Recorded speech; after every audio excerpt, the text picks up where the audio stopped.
Bem-vindo ao canal Escatológico. Nesse vídeo, mostraremos os argumentos bíblicos que demonstram que a Bíblia ensina a doutrina do arrebatamento pré-tribulação. Podemos afirmar de maneira sólida que os detratores que defenestram esta verdade, e a maioria, a maioria, não são todos, de seus defensores, são possivelmente pessoas infiltradas no meio cristão. Geralmente são comprometidos com os jesuítas e com Roma apóstata, para enfraquecer a crença na bendita esperança de todo crente salvo por Jesus Cristo nosso Senhor. O primeiro argumento: o preço já foi pago. O preço já foi pago. A noiva de Cristo, que é a igreja, não passará pela tribulação, pois Cristo já tomou sobre si mesmo a ira de Deus a favor dela. Isto foi o que nosso Senhor alcançou para nós no Calvário. Portanto, agora nenhuma condenação há para os que estão em Cristo Jesus, que não andam segundo a carne, mas segundo o Espírito. Romanos 8:1. Como a igreja pode precisar pagar uma dívida que o Filho de Deus já pagou? Impossível. Segundo argumento: Cristo virá 2 vezes em sua segunda vinda. Em sua primeira vinda, Cristo foi visto pelo mundo e depois pela igreja. Em sua segunda vinda, ele será visto primeiro pela igreja e depois pelo mundo. Na primeira parte de sua segunda vinda, quando ele vem como a estrela da alva, chamará a igreja da terra. O apóstolo Pedro está se referindo à primeira parte da segunda vinda, quando fala da estrela da alva, Cristo, nascendo no coração de todos os fiéis cristãos, até que o dia amanheça e a estrela da alva apareça em vossos corações. 2 Pedro 1,19. Então vemos aqui, pessoal, vou mostrar aqui um quadro. Ok? Primeira vinda. Aqui, Na primeira vinda, Jesus veio ao mundo. O mundo vê. Calvário, Cristo sofre pelos nossos pecados. Jesus veio novamente após sua ressurreição. A igreja o vê, certo? Na primeira vinda, veja só. Na segunda vinda, Jesus vem para a sua igreja. A igreja o vê. Tribulação. O mundo sofre por causa de seus pecados. Jesus vem para o mundo o vê. Então deu para perceber aí, pessoal? Vejam só, vou deixar aí. Vejam só aí. Jesus veio ao mundo, o mundo o vê. Cristo sofre pelos nossos pecados. Jesus vem, ele veio novamente após sua ressurreição. A igreja o vê após a ressurreição. Aqui o sofrimento pelos nossos pecados. Aqui aí tem o tempo da graça, Esse tempo da graça aqui, esse espaço. Tempo da graça. Depois, aí Jesus vem para a sua igreja. A igreja o vê. Está aqui.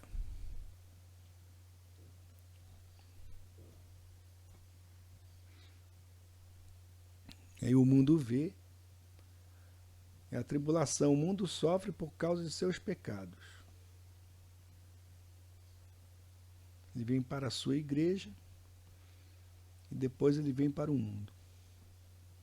Tá claro aí, né, pessoal? Bem interessante isso aí. Vejam só. Vou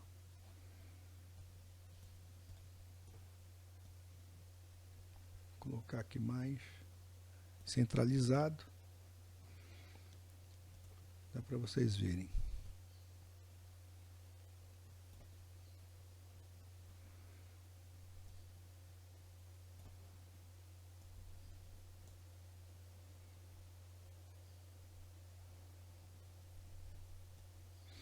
Deixa eu tentar diminuir aqui a imagem para vocês a verem por completo. Deixa eu ver aqui.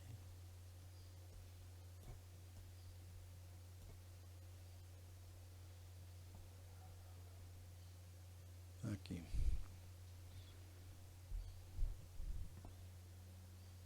Primeira vinda.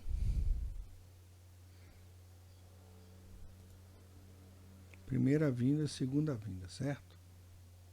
Vejam só.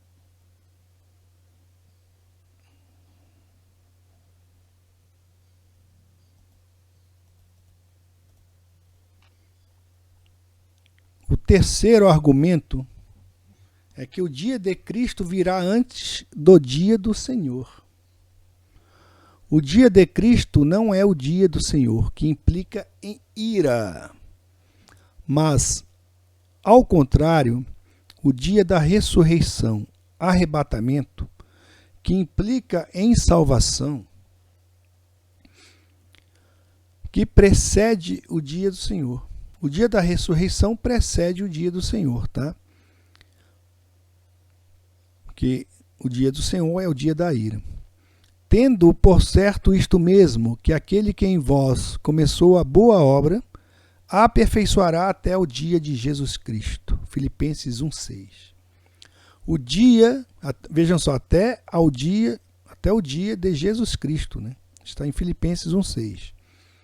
O dia de Cristo é o dia para o qual a igreja está pacientemente aguardando. 2 Tessalonicenses 2:2 diz: que não vos movais facilmente do vosso entendimento, nem vos perturbeis, quer por espírito, quer por palavra, quer por epístola, como de nós, como se o dia de Cristo estivesse já perto. Paulo repreendeu a igreja em Corinto por tolerar a presença de fornicadores em seu meio e pediu que eles excluíssem certo indivíduo, tanto para o próprio bem dele quanto o bem da igreja. Seja este tal entregue a Satanás para a destruição da carne, para que o espírito seja salvo no dia do Senhor Jesus. 1 Coríntios 5:5. Então já temos aqui outro texto, né? São 3 textos até agora que falam do dia do Senhor Jesus. Esse último está em 1 Coríntios 5:5. Era possível que aquele indivíduo caísse em si e se arrependesse de seu pecado, para que o espírito seja salvo no dia do Senhor Jesus. Ele não está falando aqui do julgamento naquele dia, mas exatamente o oposto. O dia do Senhor Jesus é o dia da redenção, quando a igreja é tirada da terra pelo Espírito Santo. Isso aqui é muito interessante, viu? Esse argumento é muito forte, né? A bem-aventurada esperança. As palavras, seja anátema, maranata, significam que seja amaldiçoado, o Senhor está vindo. A ira por vir é para aqueles que são anátema, separados para a destruição, enquanto aqueles que são salvos vivem diariamente na oração do regozijo. Maranata, o Senhor está vindo. Se alguém, aí vejam esta afirmação do apóstolo Paulo em 1 Coríntios 16:22. Se alguém não ama ao Senhor Jesus, seja anátema, maranata.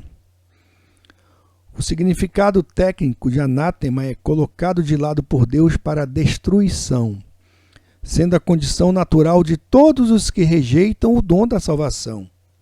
O dom da salvação por meio de Cristo. É uma coisa que se recebe. A salvação a fé é um dom de Deus, né? Então, você crê na obra redentora de Jesus e aceita isto como suficiente para a sua salvação, independentemente de obras, ou seja lá o que for, entendeu? Então, a condição daqueles que rejeitam essa salvação por meio de Cristo é que eles são amaldiçoados. O Evangelho, pessoal, não tem meias palavras, entendeu? Ele não se adequa a esse tal politicamente correto que inventaram. Certo? Isso aí foi pensado, esse tal de politicamente correto, para quem não sabe, isso foi pensado do livro vermelho escrito por Mao Tse-tung, né? Aquele ímpio comunista, certo? Assim, Paulo não está pedindo que eles sejam amaldiçoados, mas que a terrível condição deles seja reconhecida. Ao mesmo tempo, ele os lembra de seus próprios estados de bem-aventurados e que, como herdeiros da salvação, sempre deveriam ter em mente que o Senhor Jesus está vindo. Paulo lembrou a Tito que todos os fiéis cristãos estão aguardando a bem-aventurada esperança e o aparecimento da glória do grande Deus e nosso Senhor Jesus Cristo. Tito 2,13. Em sua primeira carta aos Tessalonicenses, ele conecta diretamente o aparecimento da glória de Cristo com o livramento da igreja da ira do dia do Senhor. E esperar dos céus o seu Filho, a quem ressuscitou dentre os mortos, a saber, Jesus, que nos livra da ira futura, ou da ira vindoura, em outras versões. 1 Tessalonicenses 1,10. Vou repetir. E esperar dos céus o seu Filho, a quem ressuscitou dentre os mortos, a saber, Jesus, que nos livra da ira futura. Isto mostra conclusivamente que, vivendo na bem-aventurada esperança, a igreja está aguardando e orando pelo dia de Cristo e não pelo dia do Senhor, que vem depois dele. Então, é bem clara, né? Essa distinção aí, pessoal. Se o dia do Senhor precedesse o dia de Cristo, então toda vez que um fiel cristão orasse pelo retorno de Cristo, por exemplo, por meio da oração Maranata, estaria orando também para que a ira de Deus caia sobre o mundo. O profeta Amós proibiu que isto fosse feito. Ai daqueles que desejam o dia do Senhor. Para que quereis vós este dia do Senhor? Será de trevas e não de luz. Amós 5,18. Os versos seguintes confirmam que a igreja, a noiva de Cristo, não enfrentará a ira da tribulação. É um texto que está em 1 Tessalonicenses 5.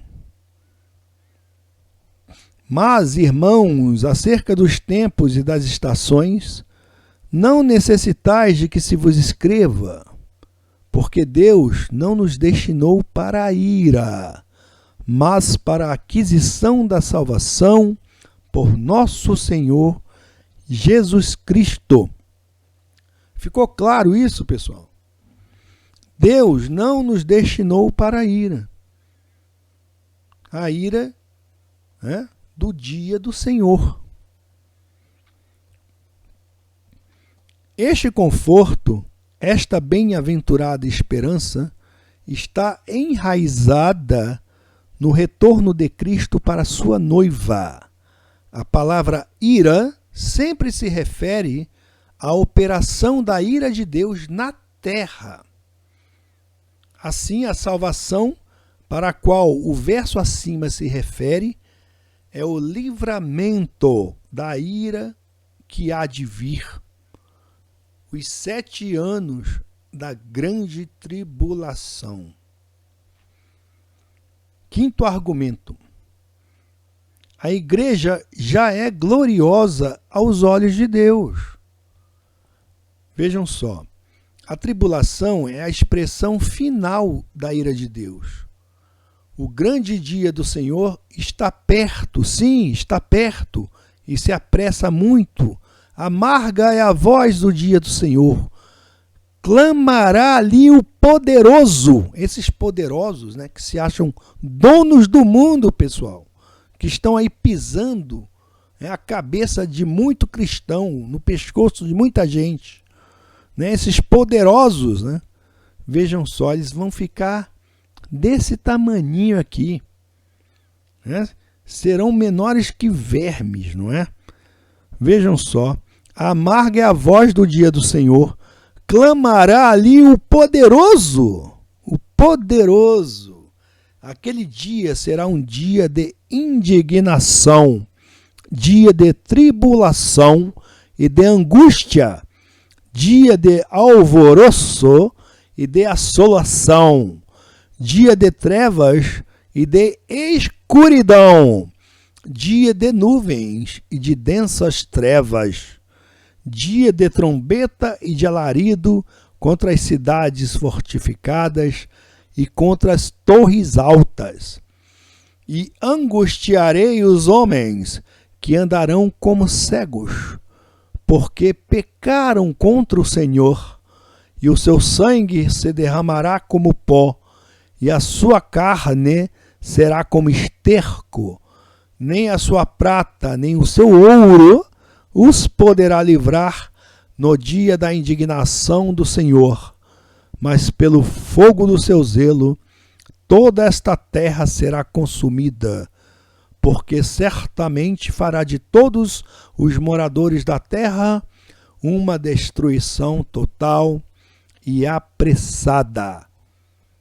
Esse texto se encontra em Sofonias, capítulo 1, versículos de 14 a 18.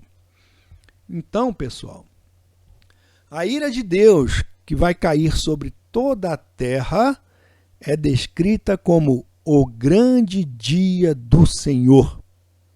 Esse dia está sendo reservado pacientemente por Deus até o fim dos tempos.